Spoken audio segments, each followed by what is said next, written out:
let us resound loud as the rolling sea.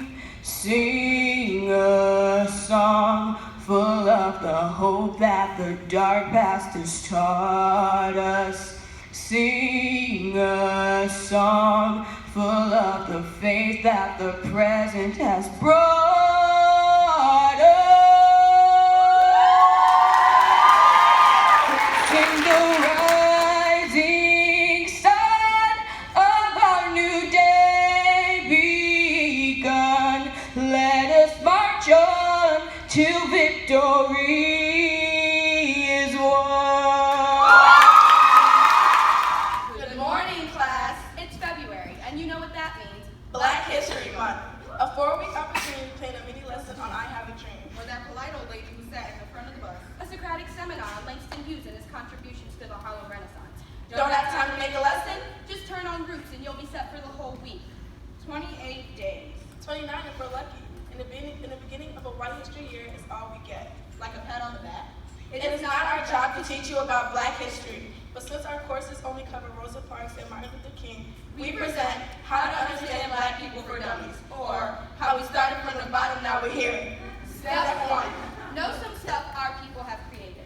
Thank you, Marie Van Brittan Brown, for creating the home security system that We are sometimes watched on. Thank you, Alice Parker, for creating the furnace which had yet to melt the heart of a judge. Who sentenced Francis Hayden to life for selling marijuana. While Stanford swimmer Brock Turner white rapists. Got 6 months. Step 2. Understand the complexity of black hair. Please don't ask why I don't get my hair wet, and no, you can't touch it. I want to remove the kinks and knots from my mind, not my hair. Don't forget, not all black girls wear weave. Yes, this is my real hair. No, I don't curl my hair every morning. It is not my job to explain to you how my hair naturally falls into a twist. Step 3. We ain't all criminals. Wipe that look off your face, girl. I don't want to steal your purse. I'm not trying to sell you drugs. I will sell the idea that I am not a Thug. delinquent. Philanderer Step 4. Our diet doesn't consist of Fried chicken. watermelon. and Kool-Aid. I don't eat fried chicken because I'm black. I eat it because it's delicious. I drink Kool-Aid because I got a sweet tooth. I eat watermelon because it's the only healthy item in my local grocery store. It is not my job to educate you about our ancestors. If you don't know what slavery is, then pick up a history book. But not even those will tell you How many days? We spent toiling in the dirt to build a White House we couldn't live in for 216 years. How many hours we had to worry about being lynched for saying the wrong word? being in the wrong area. Looking at the wrong person. How many graves? We had to dig with our bare hands. Understand that we make history every day just by surviving in this white man's country. The tides are beginning to turn. And people are starting to realize The heart of racism is still alive and healthy. Now we have guilt as white as spilled milk in puddles all over the nation. But you want us to be the janitors and mop it up? It is not our job to clean up the mess you left. it is not our job to comfort you as you come to terms with the atrocities of your ancestors. It's time for you to acquaint yourself with the dirt. Use your platform of power to preach the gospel of equality. Lock arms with us in a peaceful protest. We fight for freedom and justice every day. Simply by being ourselves. We are the ones living Black history. Simply by being A stylist. A manager. an actors. We are Black history. We are American history. Your only job is To join us. As women of color are taught that our perfect hair type is straight. Black women would relax and ruin their natural hair. But now the use of relaxers and perms has gone down and the use of natural products has increased. More Black women and women of color are embracing their natural hair and breaking society's ideals of perfect hair. Change the fro, not the facts.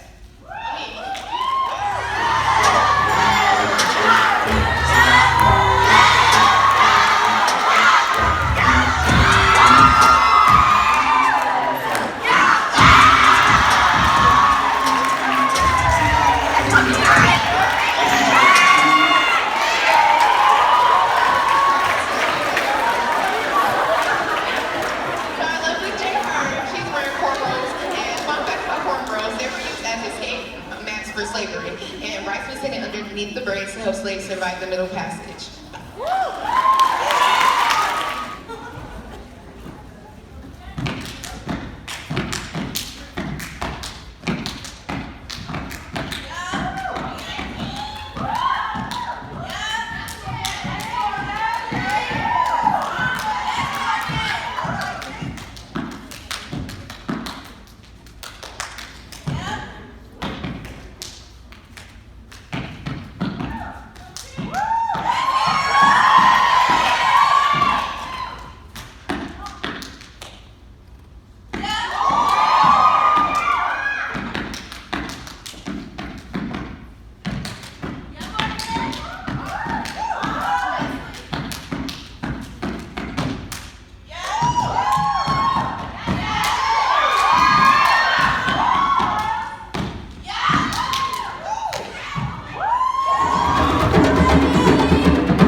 Heritage in sophomore year means that I'm working with students who came up with ideas that demonstrates an appreciation for different cultures. Hi everyone, my name is Hannah and I'm Ethiopian American. Being part of Rainbow Heritage since sophomore year has given me the opportunity to celebrate the students' different cultures and appreciating mine.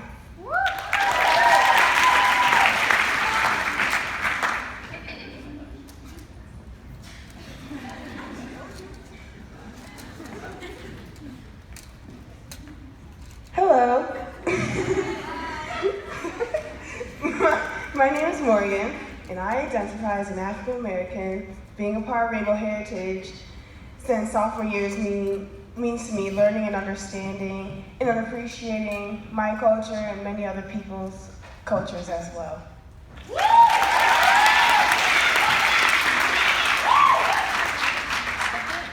My name is Taylor. I am Black and Puerto Rican. I have been a part of Rainbow Heritage since my freshman year, and it has given me a voice in the Bernardi community. And it also has given me some amazing friends and helped me find my voice on important social topics.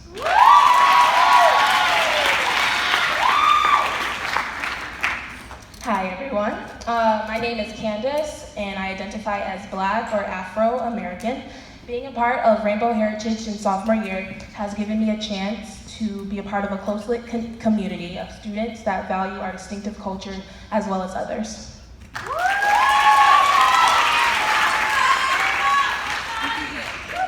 My name is Tajma and I am Kuli, which is a mix of Jamaican and West Indian, but I identify as African American. Being a part of Rainbow Heritage since my freshman year has been like a breath of fresh air at Narden, where I can express myself freely. I love learning about everyone else and their traditions, not only focusing on mine.